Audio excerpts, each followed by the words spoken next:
यह कहानी एक गांव की है जो एक खौफनाक और सन्नाटे वाले जंगल के बीच बसा था। गांव का नाम कुर्बानी वाला गांव था। क्यों? क्योंकि हर नए साल की रात एक मासूम लड़की की कुर्बानी दी जाती थी। लड़की को एक काले और रहस्यमय दरख्त के नीचे लेटा दिया जाता था और रात के अंधेरे में एक शेर आता था।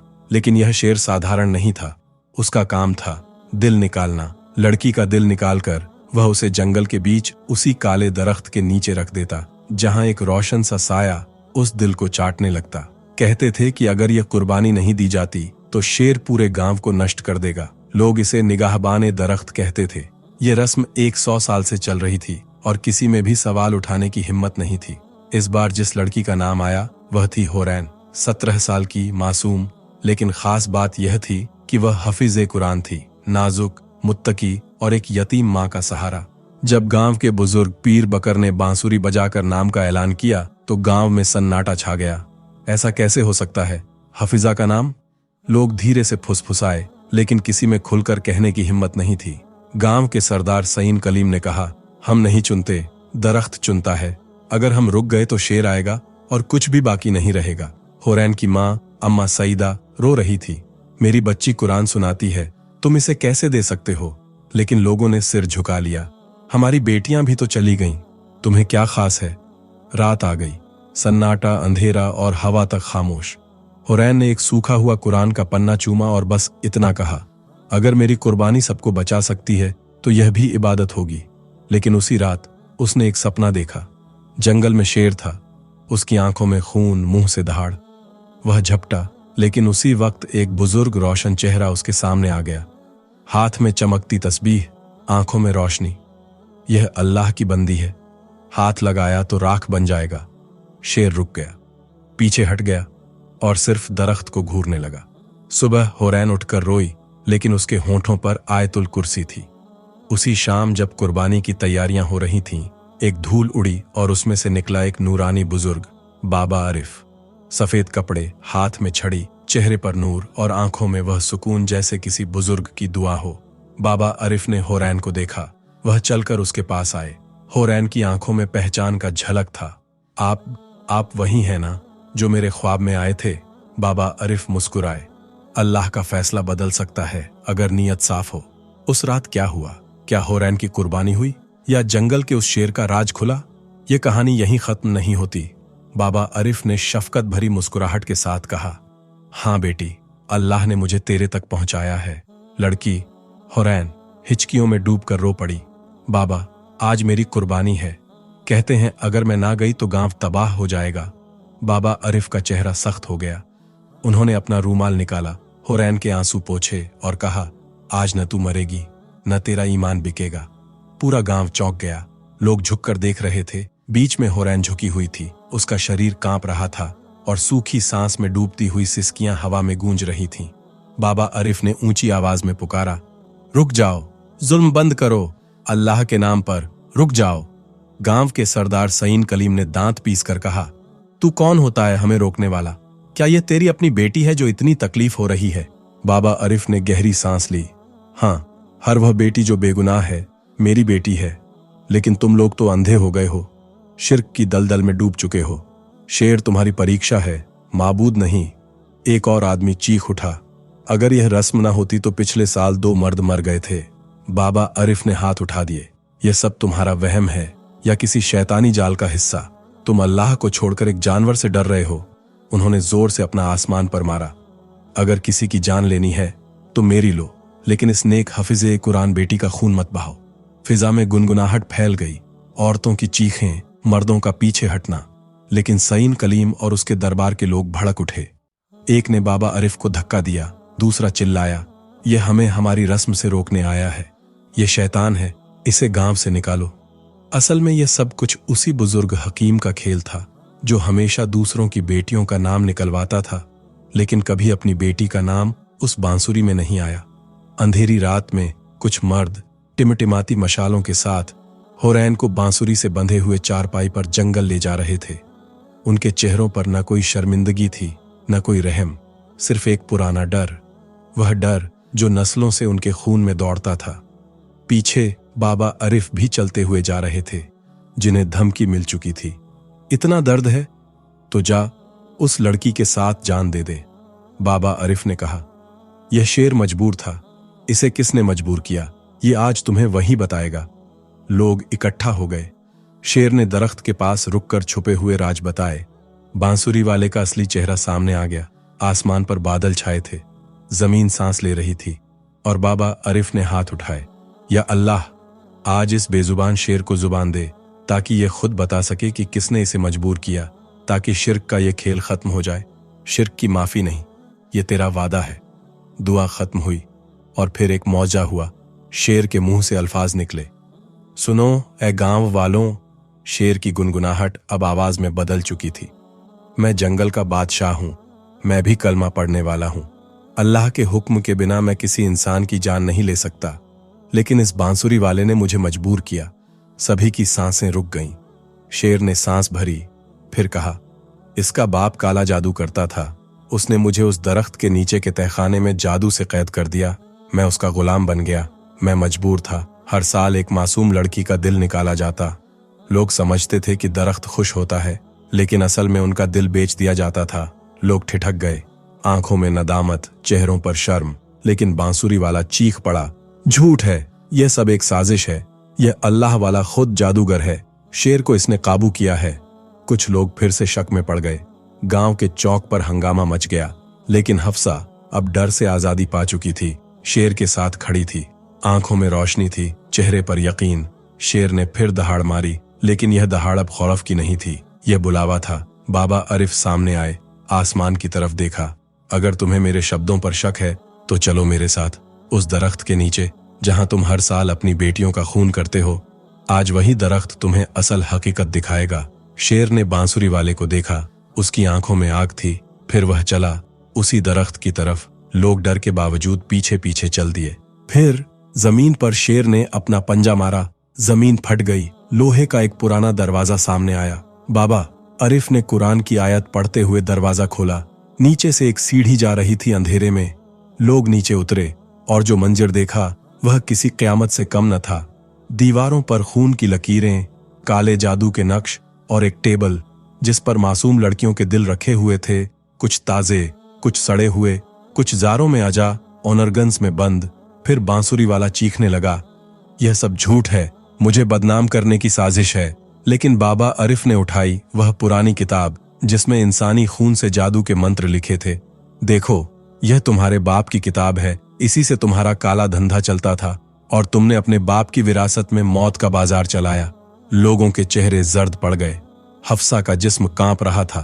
और तब शेर ने अपनी जुबान में बोल दिया, मैं अल्लाह की मखलूक हूं, मुझे अल्लाह ने ताकत दी, लेकिन अकल नहीं, मुझे मजबूर किया गया। मैंने सिर्फ हुक्म मानना था, मगर आज मैं आजाद हूं। सब कुछ खत्म हो चुका था। बांसुरी वाला पकड़ा गया, उसका जादू का किला टूट गया। बाबा आरिफ ने गांव वालों से कहा, शिर्क का खेल जितना पुराना था, अल्लाह का नूर उससे ज्यादा रोशन है। हफ्सा की हिफाजत सिर्फ उसके कुरान याद करने से नहीं हुई, बल्कि उसके ईमान और अल्लाह पर यकीन ने उसे बचा लिया। और आखिर में शेर ने हफ्सा और बाबा आरिफ को अपनी पीठ पर बिठाया और पूरा गांव देख रहा था वो मंजर जो नस्लों ने कभी नहीं देखा था। एक हफिजा, एक अल्लाह वाला और एक शेर, सब एक साथ हक के रास्ते पर। शेर की आवाज गूंज रही थी, इंसान ने मेरे ऊपर मंत्र पढ़े, मुझे वसवसों में उलझाया और अपने गुनाहों में मुझे शरीक बना लिया। फिर उसने जमीन की तरफ देखा और कहा, आज मैं गवाह हूं कि यह सब इस बांसुरी वाले की ही करतूत है।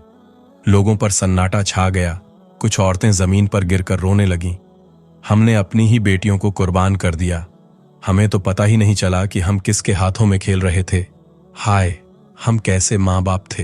तभी एक नौजवान जो हर साल अपनी बहन को खो चुका था, बांसुरी वाले की तरफ झपटा। मेरी बहन का दिल कहाँ है? तूने मेरी बहन को मारा, मैं आज तेरा दिल निकाल के रख दूंगा। पूरा गांव बांसुरी वाले पर टूट पड़ा। कोई पत्थर मार रहा था, कोई लाठी मार रहा था। वह चीखता रहा, मुझे माफ कर दो, मैंने सब कुछ लालच में किया, मुझे बख्श दो। तब बाबा आरिफ बीच में आए। खून का बदला खून नहीं होता, गुनाह का बदला सिर्फ इंसाफ से होता है। अगर तुम भी उसी रास्ते पर चलोगे तो तुम और वह में क्या फर्क रह जाएगा। लेकिन तभी एक बूढ़ी औरत आगे बढ़कर बोली, हम खून का बदला खून से लेंगे। उसकी आंखों के सामने उसकी बेटी को भी शेर के सामने डालेंगे। ताकि उसे महसूस हो कि दूसरी माओं का दर्द क्या होता है। यहाँ है आपकी स्क्रिप्ट को आधुनिक हिंदी में अनुवादित किया गया। बिना किसी बदलाव के बाबा आरिफ ने रुका और गुस्से से कहा, उसकी बेटी का क्या कसूर है? अगर तुम भी ऐसा करोगे तो तुम भी जालिम बन जाओगे। मगर बूढ़ी माँ चीख पड़ी, अगर हमने इसे छोड़ दिया तो फिर कभी कोई माँ सुरक्षित नहीं रहेगी। इतने में शायर आगे आया। उसकी आंखों में गम था लेकिन अज्म भी।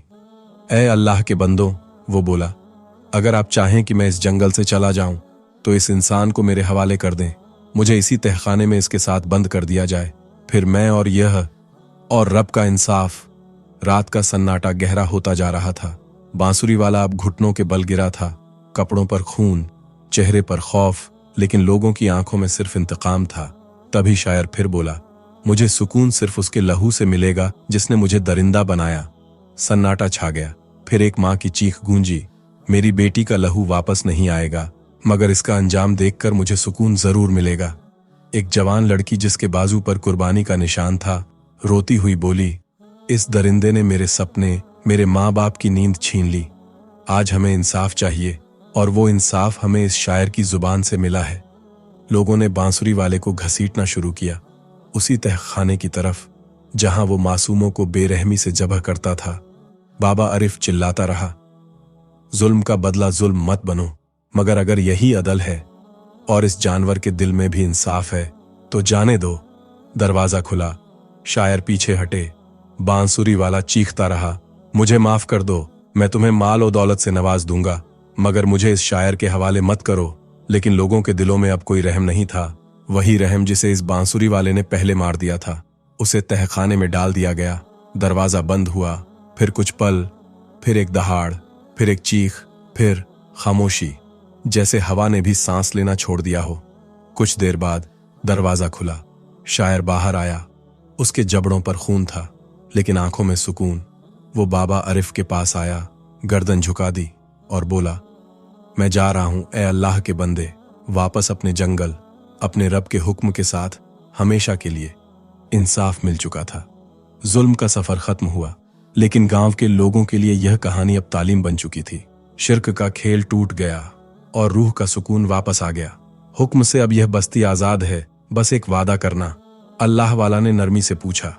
शायर ने अपनी आंखों में गहराई से देखा, फिर बोला, उन मासूम लड़कियों की कब्रें मत भूलना, उन्हें दुआ देना और उनको इल्म देना जो अब जिंदा हैं, ताकि फिर कोई जालिम किसी हवस को न लूटे। अल्लाह वाला की आंखों में आंसू आ गए। मैं वादा करता हूं ए रब की बनाई मखलूकात। शायर ने एक आखिरी दफा आसमान की तरफ देखा। उसकी एक दहाड़ सुनाई दी जो अब दहशत की नहीं बल्कि आजादी की थी। फिर वो जंगल की तरफ रवाना हो गया और पीछे मुड़कर न देखा। गांव वाले सब खड़े थे। कुछ के चेहरों पर शर्मिंदगी थी, कुछ पर सुकून। किसी ने दूसरे से कहा, हमने अल्लाह वाले को झुठलाया, हफ्सा को धक्का दिया और शायर को दरिंदा समझा। लेकिन दरिंदा तो वो था जो इंसान होते हुए भी इंसान नहीं रहा। अल्लाह वाला ने हफ्सा के सिर पर हाथ रखा। बेटी, तुम्हारा सफर यही नहीं रुकता। अब तुम उन लड़कियों को पढ़ाओगी जिन्हें कभी कुर्बानी के लिए चुना जाता था। अब वो कुरान की हाफिजा बनेंगी। हफ्सा ने सिर झुका दिया। आंखों में आंसू थे लेकिन दिल में सुकून। गांव बदल रहा था। तहखाने को बंद करके उस पर कुरान मजीद का नस्खा रखा गया। बांसुरी वाले का नाम तक मिटा दिया गया और शायर कहीं दूर जंगल में था। एक नया अफसाना बन गया था, लेकिन सच्चाई, कुर्बानी और इंसाफ का पैगाम भी साथ ले गया था। अल्लाह वाला ने शायर के सिर पर हाथ रखा और कुछ लम्हों के लिए आंखें बंद कर लीं। फिर कुरान की तिलावत की और कहा, जा, तेरे रब ने तुझसे माफी दे दी। तू एक निशानी बनकर आया था और अब एक सबक बनकर जा रहा है। शायर ने एक दफा हफिजा की तरफ देखा, जिसके आंखों में अब खौफ की जगह आंसू थे, लेकिन वो आंसू रहमत और शुक्र के थे। शायर ने अपना सिर झुका दिया और गांव की हद से बाहर निकल गया और फिर कभी वापस नहीं आया। गांव की फिजा बदल गई थी। बांसुरी वाले की असलियत जाहिर होने के बाद लोग कांप रहे थे। जो लोग उसके झूठ पर यकीन करते थे, अब सजदे में गिरकर अल्लाह से माफी मांग रहे थे। पहले जो जादू की दरख्त के नीचे लड़कियां कुर्बानी की जाती थीं, अब उस जगह को सफा करवा लिया गया और वहां छोटी सी मस्जिद बनाई गई। वहां रोजाना कुरान की तिलावत की आवाज गूंजती थी। अब वक्त था कि तुम लोग रोशनी की तरफ लौटकर इल्म हासिल करो। दीन को समझो और शिर्क जैसे बड़े गुनाहों से हमेशा के लिए तौबा करो। और वो लड़की हफिजा जो कभी कुर्बानी के लिए चुनी गई थी, अब गांव की आलमदार बन गई थी। उसने मदरसा कायम किया जहां वो खुद लड़कियों को कुरान पढ़ाती, हदीस सिखाती और शिर्क के खिलाफ जागरूकता देती थी। कुछ दिन बाद अल्लाह वाला हफिजा के मदरसे के बाहर जमा लोगों से मुखातिब हुआ। सुनो ऐ लोगों, तुमने जो जुल्म किया, जो जाहिलियत में लड़कियों की कुर्बानी दी, वो सब शिर्क था। रब्बुल आलमीन फरमाता है, इन्ना अल्लाह ला यगफिरु अम युश्रका बिही, अल्लाह शिर्क को माफ नहीं करता, बाकी जो चाहें वो माफ कर दे। तुमने अल्लाह के साथ शायर को शरीक किया, दरख्त को माबूद बनाया और झूठे खौफ के ताबे हो गए। एक बूढ़ा शख्स रोते हुए बोला, बाबा जी, हम जाहिल थे, माफ कर दें हमें। न दीन आया न इल्म। अल्लाह वाला ने नरमी से जवाब दिया, इल्म ना होना गुनाह नहीं, इल्म ना सीखना गुनाह है।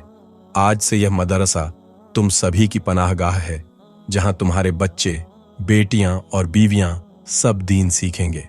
अल्लाह वाला कुछ दिन बाद अगली बस्ती के लिए रवाना हो गया, मगर जाने से पहले हफिजा को अपने सीने से लगाकर कहा, बेटी, मैंने अपना काम किया, अब तुम्हारी बारी है। तुम्हारी आवाज रोशनी की राह बनेगी, तुम्हारे सबक नस्लों की हिदायत बनेंगे। अगर फिर कभी कोई बांसुरी वाला किसी और रंग में आए तो तुम कुरान की रोशनी लेकर उसके सामने खड़ी हो जाना। हफिजा की आंखों से आंसू बहते गए, लेकिन उसका चेहरा नूर से जगमगा रहा था। वक्त गुजरा और वही गांव जो कभी शैतानी रस्मों का गढ़ था, अब इल्म का केंद्र बन गया। वहां के लोग आज भी अपनी नस्लों को वो दिन याद दिलाते हैं जब शायर ने आवाज उठाई थी और अल्लाह का बंदा आया था। वो बताते हैं कि कैसे शिर्क इंसान को हैवानियत में गिरा देता है और कैसे कुरान इंसान को इंसान बनाता है। हफिजा के मदरसे के दर और दीवार पर आज भी एक जुमला लिखा है, शिर्क सबसे बड़ा जुल्म है और इल्म सबसे बड़ी रोशनी है। संगीत अल्लाह, आमीन। दोस्तों, अगर आपको आज का वाकया पसंद आया तो इसे लाइक करें, शेयर करें और हमारे चैनल को सब्सक्राइब करें ताकि आप ऐसे और वीडियो देख सकें। शुक्रिया।